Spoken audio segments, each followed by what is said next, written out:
So, what I'm going to do is talk about a series of webinars that we've had to better understand our monitoring efforts within Chesapeake Bay, putting them into context with a broader suite of monitoring efforts. We call this effort Basin Building and Sustaining Integrating Networks. So first of all, we've had two webinars, one in December. We brought in folks from Puget Sound as well as the Great Lakes, and then in January last month we brought in a group, a larger diverse group. We got two Australian examples, Moreton Bay and the Great Barrier Reef.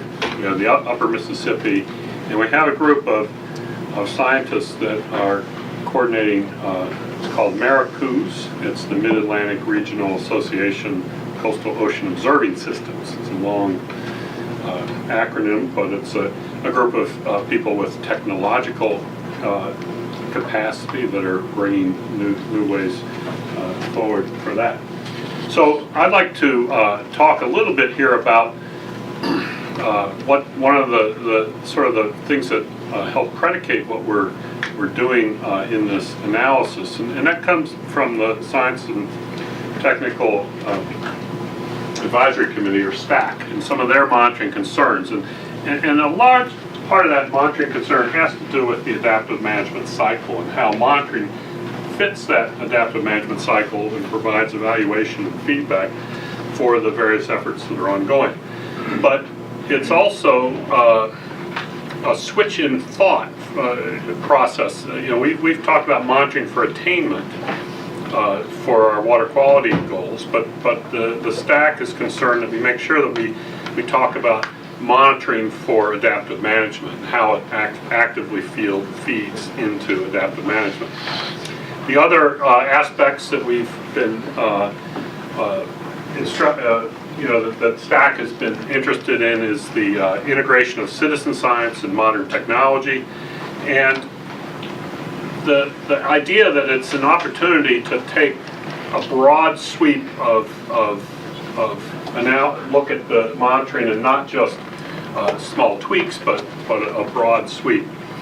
And then finally, the new Bay Agreement, which is within months of being signed, should clearly articulate the goals, the strategies, and various objectives that will lead to specific monitoring needs. So we got to make sure the monitoring connects in this adaptive management cycle to the goals and feeds back in that fashion.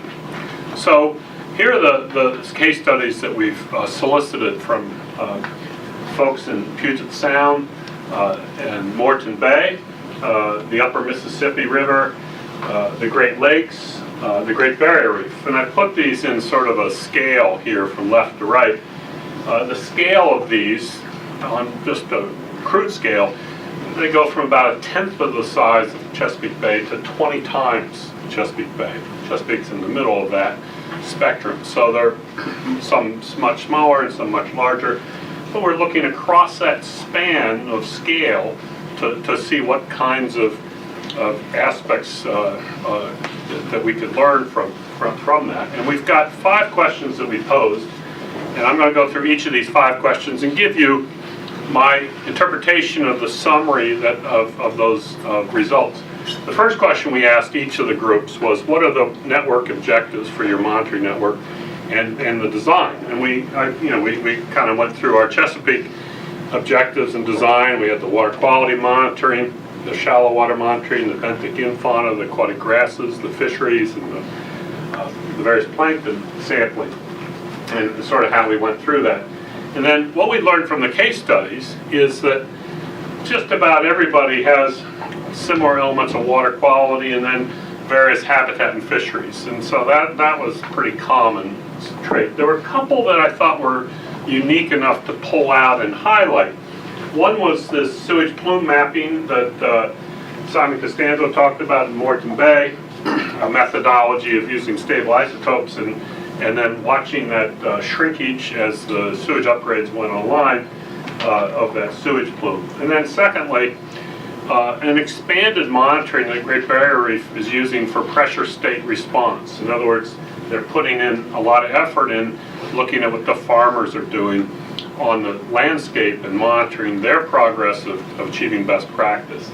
And so that represented a departure from just the state of environment reporting, which we've mostly concentrated on. And of course, in the Chesapeake Stat concept of what Chesapeake Stat would do would be more of that pressure state response monitoring. The next question we asked of all the groups is, describe your operations model, including innovations. We talked about the Chesapeake, that we are doing data flow and vertical profilers, engaging citizen science. We've got regular but still qualitative remote sensing, highly evolved reporting with report cards and statting, and barometers. And then the case studies, we heard that just about everybody has achieved these technical capacity through various agencies. That there's a sort of a professional cadre of people involved in monitoring programs that are delivering that science. There's citizen science are engaged across the board, but to different levels and in different manners. So each group has got some component of citizen science. Some of the groups, like the Puget Sound, had a very, they call it their vital signs wheel, a very evolved and well presented set of metrics that they connect across a broad range of they've got healthy human populations, water quality, restoring habitat, water quantity. So, you know, broad range of indicators. And then in Moreton Bay, they had a fresh water to complement the marine monitoring with a reporting network around that. So they give report card scores for both freshwater as well as marine. We asked them to describe their business model. And what we learned is that there are multiple funding sources with different mechanisms of delivery to different science providers. So in some cases it was EPA money or funneled to USGS or a variety of different ways of doing that. And each time we saw the partner organizations involved in this, they provided significant matching funding. And that's something characteristic of the Chesapeake Bay monitoring, where you leverage, for every monitoring dollar, you leverage many more dollars through the partnerships. And there's this evolution towards user pays. So, you know, the model that we had in Chesapeake Bay is we use EPA dollars largely to fund the monitoring network. And one of the models that we heard about is in Moreton Bay, where not just the regional councils, but also some of the industry partners, the fertilizer company and the meat works and the cement companies are in a user pay basis. So it's a shared burden financially on the monitoring effort. And it's connecting those potential users to the monitoring results that is key. In terms of the governance models, this turned out to be really variable. Whole lot, everybody had some kind of org chart that showed different pathways and different groupings. There's a little commonality that I could see between those because of the different scale, for one, as well as the different structures. They tend to be fairly complex. None of these monitoring programs are simple in execution. They all have complex governance arrangements. They have different jurisdictional arrangements. They have different science providers, different oversight, but there was a commonality that technical oversight and review is provided through that monitoring network. So I guess the governance model is very much seen as a way to ensure the quality of the data. And that was a theme we got throughout. Everybody wanted to see that same quality of data. Now, they're not going to monitor everywhere, and so it's not data quantity. For example, the Upper Mississippi, it turns out the Upper Mississippi is a series of lakes and dams. It's not a free-flowing river, it's a bunch of staircase lakes and ponds. And these sampling, you can't even go to each pond and sample. There's so many, so you have to subsample there. So how do you subsample that? So you have to go through the rigor of determining how to do that effectively. So this monitoring effort is clearly takes a lot of organizational involvement. It's not unique to Chesapeake Bay program that you have a lot of people involved, and that there's an importance to maintain the rigor throughout. And then our final question was describe your successes and challenges. And so we had one that just came out a couple of days ago, the New Insights report, where I would claim one of our bigger successes of integrating lots of data over many years to tell some stories. We've had the scientific basis in the Bay program for a long time for nutrient sediment reduction strategies. We've identified and tracked major inputs and their impacts, provided feedback on overall management effectiveness. Our challenges have been, in Chesapeake, a steady and slow erosion of funding support, a realignment of rebalancing from tidal and non-tidal, and recent major funding shortfalls. So that's what we provided from Chesapeake. Now, what I did is I took some examples from the other case studies of some of their successes, and I think one of the most powerful successes of the Maricus group, that's that Mid-Atlantic Regional Association, is the kind of partnerships that they've formed, the really solid linkages that they've made with various industry partners on monitoring specific efforts. And so we think that that's something very much worth emulating. We see some possible partnerships in the future of Chesapeake Bay monitoring, of connecting with these scientists that bring a lot of the technological innovation into the monitoring realm. Another one that I alluded to earlier is expanding the monitoring to include the management responses, figuring out ways to track quantitatively the management response and report that as well as the ecosystem health. And then this success in Moreton Bay of having a sewage upgrade, a series of sewage upgrades, which resulted in a significant reduction of nitrogen and phosphorus flow into the bay, and the ecological response to that empowered that community to take on harder, more difficult challenges like diffuse sources. The challenges in all cases, we were looking maybe naively when we started this webinar series for novel solutions. Where are these magic pots of money that people are going to get for monitoring? How do they maintain a sustained funding effort for monitoring? The answer resoundingly was, there ain't no such thing. Monitoring is hard money to find and secure and maintain over time. It takes diligence and effort, persistence and patience. And we also heard in the Moreton Bay example of about I think 13 years of report cards. This is report card fatigue. People get tired of the same answer or bad news. We've seen that in Chesapeake already, and we haven't been doing it as long. So it's something to watch out for and something we have to anticipate. And then we also saw in some of the programs that aren't as mature as Chesapeake, I'd say, is that like the Great Lakes and Upper Mississippi, where they're still selecting which indicators out of a vast cadre of indicators to really focus on and use. So I think the Great Lakes had like 70 some indicators, and they're trying to figure out which of those they need to track and report. So that's clearly something that's a common issue among monitoring groups. So those are the kind of things that we saw from those different webinars. The other aspect is that we shared with all these groups is that field work is really quite expensive. There were no magic associated with that either. It's people, it's equipment, it's vehicles, it's boats. The data analysis is time intensive.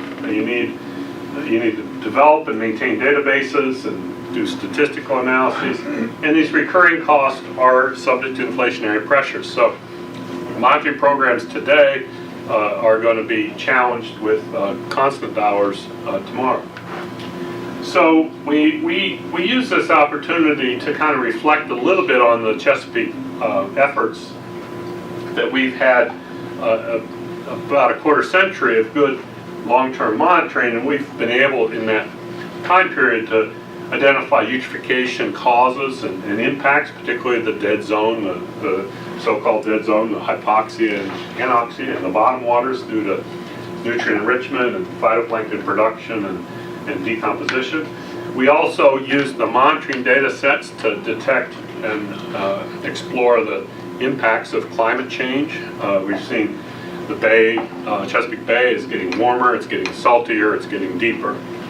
The status and trends of key indicators, in some cases, we've got some things that are improving. Our nutrient concentrations are improving, but looking at monitoring data over time gave us this opportunity to really bring into focus this decline in water clarity that we've seen over the bay over the last couple decades, stimulating research. A couple more highlights: the ecological thresholds or tipping points have been, and the ecological feedbacks that stimulate these tipping points has been both positive and negative, have been articulated. We've used these monitoring data to have input to public dissemination, report cards and barometers, and feed into research. And we've used it to assess our water quality for our current management of a total maximum daily load mandate for water quality improvements. Some of the convergent frameworks that we've seen across a couple of these scales, these are just 3 examples of using the stoplight colors that the Great Lakes, Chesapeake Bay, and the Puget Sound are using in different kinds of format. Also, in an attempt to look at trends in different ways, we've got trajectories mapped, we've got arrows, and there are different ways to do that. But in all cases, a public format, a public dissemination of that reporting format is common and in all the examples that have been developed.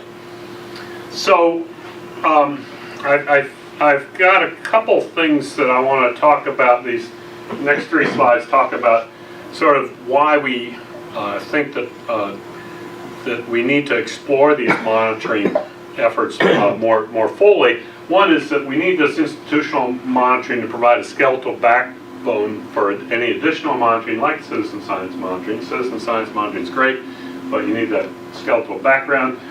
You always are going to rely on high quality, timely, accessible data with continuity to make important management decisions, and that piecemeal data doesn't replace this integrated monitoring. We can't see these patterns effectively without this institutional monitoring.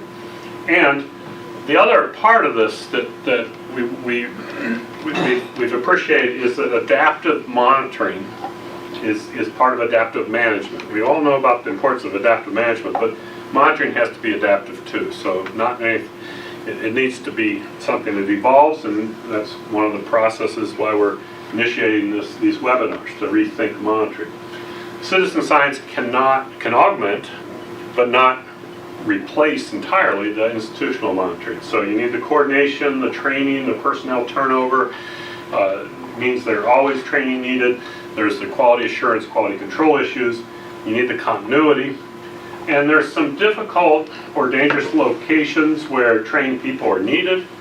And yet, on the positive, there's tremendous untapped potential. So we see this as both a growth area with these caveats that need to be overcome to make it an effective monitoring effort. And then technology. So we've got in situ technologies. We've got gliders that fly in the water. We've got satellites and aircraft that sense remotely. We got to remember they're not free. That these gadgets are very expensive. They aren't maintenance free. They require calibration and maintenance and operational costs. Some features you still need to be on site to sample, and yet these one of the exciting things, and I think the Maricous case study was the best at demonstrating that technological innovation provides for new partnership opportunities. So if we can use this effectively, we can create new opportunities for data acquisition. So here's my final slide that kind of tries to bring some of these points together from these webinars. First of all, one of the realizations is we don't do this enough with monitoring. We have a very elaborate and highly evolved scheme of trading research results through scientific journals and conferences and workshops, but we haven't done that nearly as much for monitoring. It's apart from perhaps just the water quality bits and pieces, but this broader view of monitoring has not had this kind of peer sharing, and so one of the things we've learned is that's something that needs we need to grow that. We also recognize that we've got to be a little more cognizant of the terminologies that we use. Monitoring and assessment means something to a scientific community. They don't necessarily mean much to the managers. That sounds boring, it sounds hard, it doesn't sound interesting. One example we developed in one of the discussions in the webinar is, let's not use the word monitoring, let's use the word intelligence gathering. So we got to be cognizant of the fact that you're using monitoring in a broader context to a broader audience than just scientific audience. The funding insecurity is common, so we're not alone. We recognize that that's going to be an ongoing battle that we're just going to have to maintain diligence on. We also saw this broad engagement. There are multiple stakeholders involved, and there are different reporting mechanisms. There's no real one way of doing it. There's no particular best practice. I think we've got a very elaborate scheme in Chesapeake Bay of engaging various stakeholder groups, but some of the ideas that we saw, like the vital sign wheel at Puget Sound, that we ought to really evaluate and look at as potential ways to improve our reporting. And I think that the overarching theme we saw from all the case studies is the critical need to connect monitoring results to management actions. And not only is it a need, but it's a current gap. It's not something that everybody feels like they've achieved that in any real satisfactory way. Just a few places and pieces of that, but the fact that we really need to keep our focus on using monitoring to connect these results to management actions. So we've got each of these basin webinars are on our Chesapeake Bay website. You can look in detail for all those different case studies that I've just glossed over in this very short overview. So I invite you to go look at that. We still have one more webinar planned, and we're going to continue this conversation and discussion about future monitoring needs and ways to best serve the adaptive management of Chesapeake Bay and restore this ecosystem. So I'll end it there. Thank you.